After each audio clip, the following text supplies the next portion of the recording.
Years ago, I had a Bible study group with my friends. One of my faithful friends was a golfer. This is his testimony. As we know, if we play a golf, then we need to go to the field and we meet other players over there. Like this, he went to the field and he met other golf players over there, and one of them became his friends. However, he was a Muslim and my friend is Christian, and they start to argue about it. Christianity, Muslim, Jesus Christ, Allah, who is true God? It's never ended. One day, my friends said to Muslim, let's play a golf game. If you win the battle, I will become Muslim. However, if I win the battle, you must become Christian. This is the battle between your God and my God. Let us decide who is true God. Guess what? My friends won the battle, and that Muslim converted into Christian. This is a crazy story, right? But during his battle, he meditated this verse. For the battle is the Lord's, and he will give all of you into our hands. Yes. Today, I want to talk about the 1 Samuel 17, which is the famous story and well-known story, biblical story in the world, even to unbelievers. David versus Goliath. Before I move to 1 Samuel chapter 17, I want to just talk about briefly about chapter 15 and chapter 16. Chapter 15, on chapter 15, King Saul was rejected by God because he disobeyed to God. So that's why Prophet Samuel came to the house of David, and then he anointed David. This is the story of the 15. And chapter 16, because God rejected Saul, and Saul was tormented by evil spirit. Evil spirit came upon him, and then they tormented King Saul. So that's why Saul said, let's find someone who can play a harp. So David came to Saul's house, and then he played a harp. And when he played a harp, just the evil spirit disappeared. That is chapter 16. Let's move to chapter 17.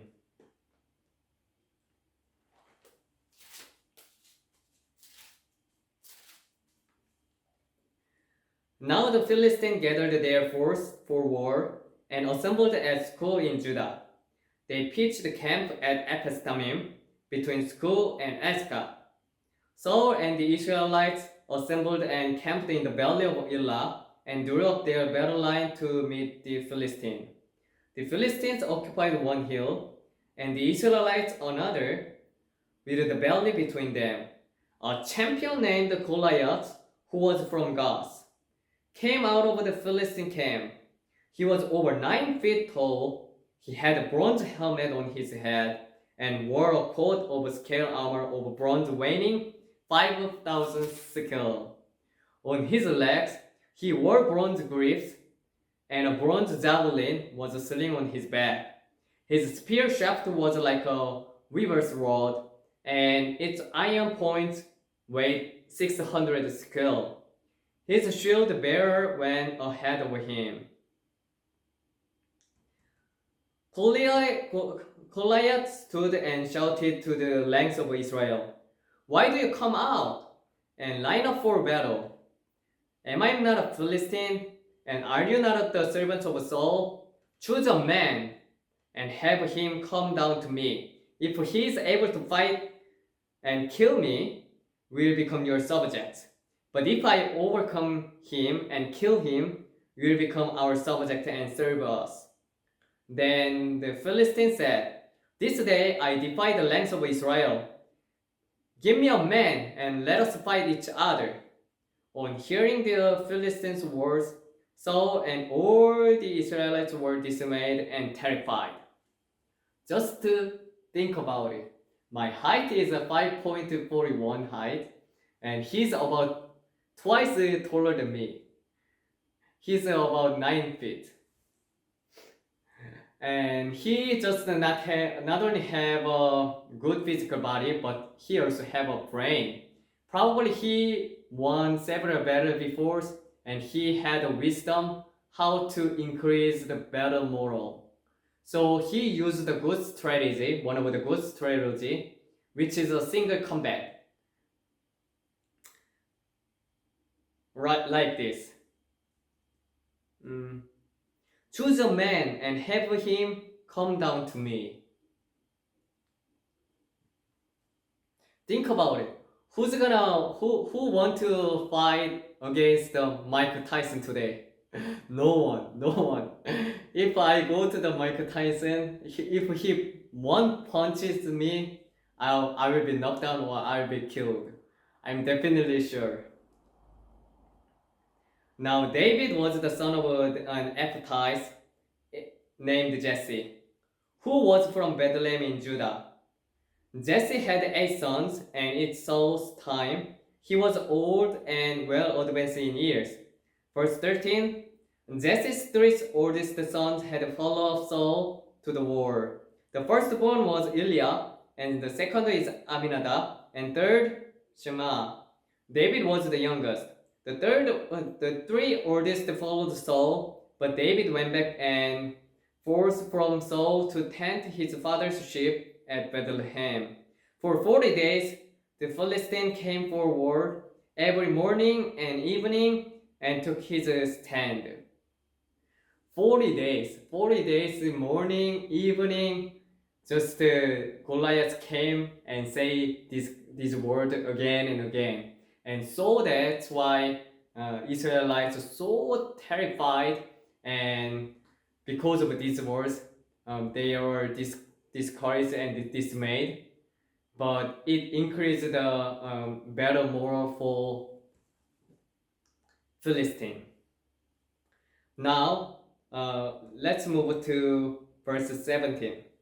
Now Jesse said to his son David, take this ephod of roasted grain and these 10 loaves of bread for your brothers and hurry to their camp. Take along these 10 cheese to the commander of their unit. See how your brothers are and bring back some assurance from them. They are with Saul and all the men of Israel in the valley of Eliab fighting against the Philistine. Early in the morning, David left the flock with the shepherd, loaded up and set up as Jesse had directed.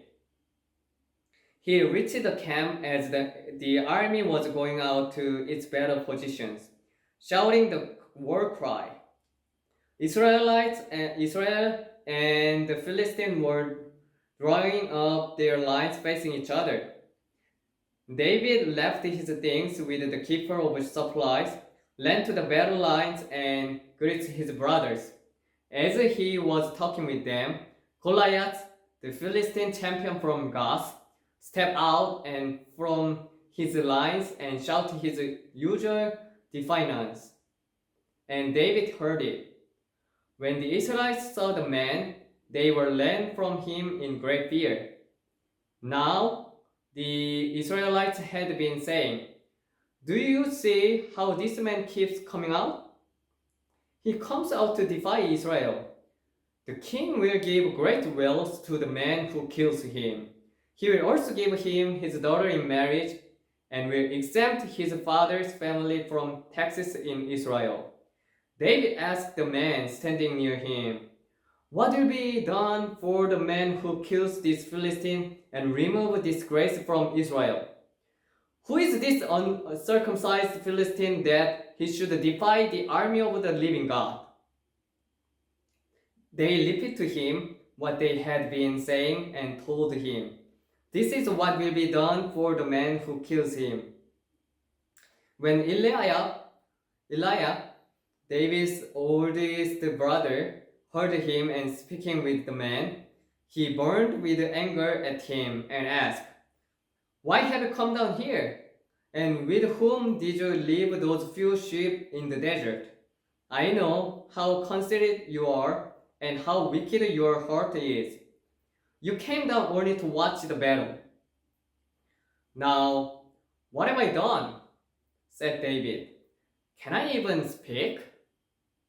He then turned away to someone else and brought up the same matter, and the man answered him as before.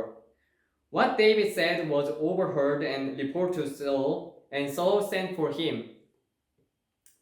He knows that Israelites were so terrified and discouraged, so that's why he keeps saying that no, we can win, because we have our God of Israel, and they defied the living God.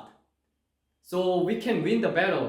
So he keeps saying these kinds of words to encourage the Israelites. So that's why he keeps saying over again and again and again. So Saul called him. Let's move to verse 31. What David says was overheard and reported to Saul, and Saul sent for him.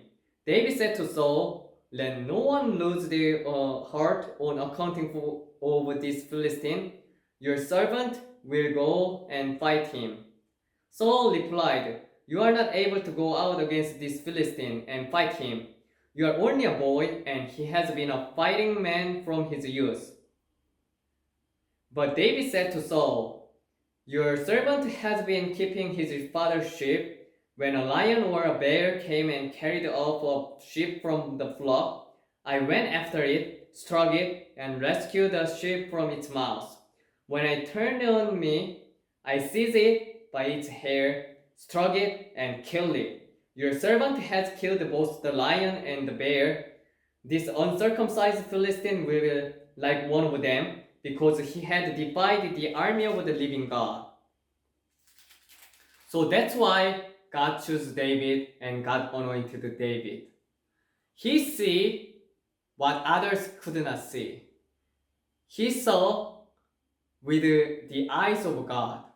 King Saul and the Israelites, although they have the knowledge of God, but when they faced the Goliath, they just forgot about the living God. But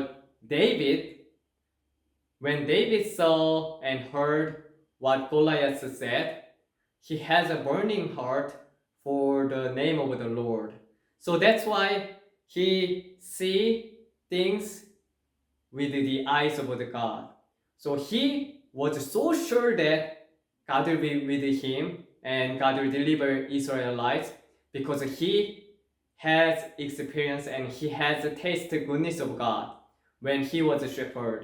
He only when he was a shepherd in the field, he can only depend on God, because he was a young boy and there are some wild animals. So they just came and they took flocks. So that's why David prayed for God to deliver him, and he knows that he has experience and he killed both lion and bear, because he does not have the great fear, because he has experienced already. He defeated wild animals. So he knows the character of God and he has experienced God with God. He has a relationship with God. Let's move to verse 37. The Lord who delivered me from the paw of the lion and the paw of the bear will deliver me from the hands of this Philistine. So he was so sure that because he killed both lion and bear by the grace of God and by the boldness of God. So he experienced it. Saul said to David, "Go, and the Lord be with you." Then Saul dressed David in his own tunic. He put a coat of armor on him and a bronze helmet on his head. So this is the difference between David and King Saul. King Saul, although he has a same helmet, like a bronze helmet, the Goliath has, he has the same equipment with like a Goliath, but he was so terrified he couldn't fight against Goliath. But David experienced God, and David knew that God will deliver him, and God will fight against the Goliath. Verse 39. David fastened on his sword over the tunic and tried walking around because he was not used to them. I cannot go in this, he said to Saul, because I am not used to them. So he took them off. Then he took his staff in his hand and chose 5 smooth stones from the stream, put them in the punch of his shepherd bag, and with his sling on his hand, approached the Philistine. Meanwhile, the Philistine, with his shield bearer in front of him, kept coming closer to David. He looked David over and saw that he was only a boy, ruddy and handsome, and he despised him. Most scholars says that when David faced the Goliath, his age is about 15. According to Torah, only 20 or above can participate in the war. So that's why he couldn't participate in the war. David couldn't participate in the war, and Jesse had 8 sons, and only 3 sons participated in the war. So most scholars just guess his age was about 15 when he faced Goliath.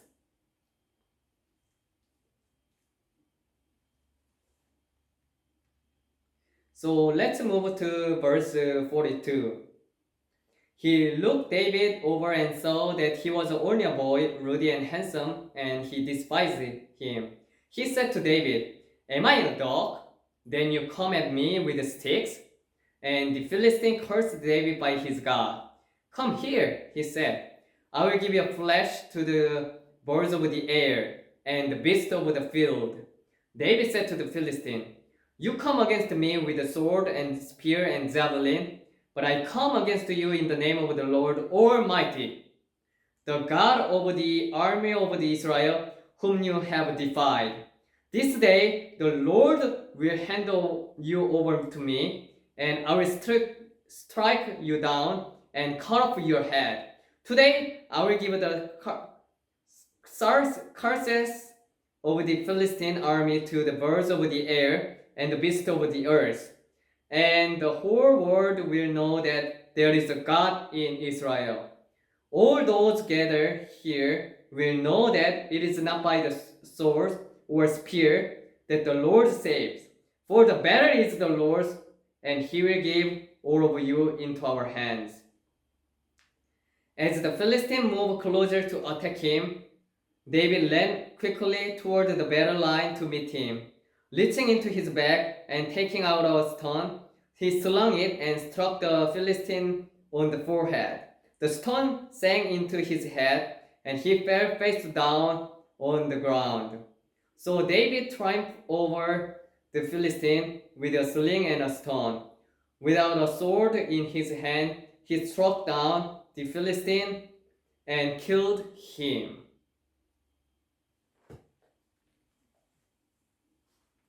So this is the story of the David and Goliath.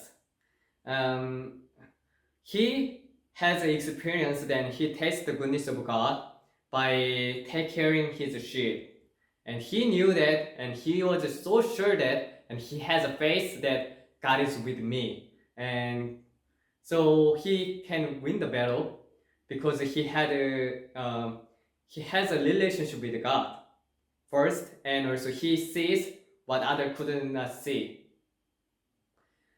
These days, like last 2 months, I have counseled more than 15 people, and more than 20 people waiting on me to waiting me to have a counsel with me. The one of the worst case was her name is Kim Yuran and her mother name is the Jang Nam-soo. So this is like a situation that David and Goliath. Sometimes we face the situation that we could not handle. Her mother, Jang Nam-soo, had an incurable disease, which is, I just wrote it because I couldn't remember it. Myasthenia gravis, which is diminish our muscles, so her mother could not move at all. This is already 10 years right now, so her daughters just gave up her life to take care of her mother. So for 10 years she took care of her mother. So her mother even could not move, and her daughter changed her mother's diaper 100 times in a day.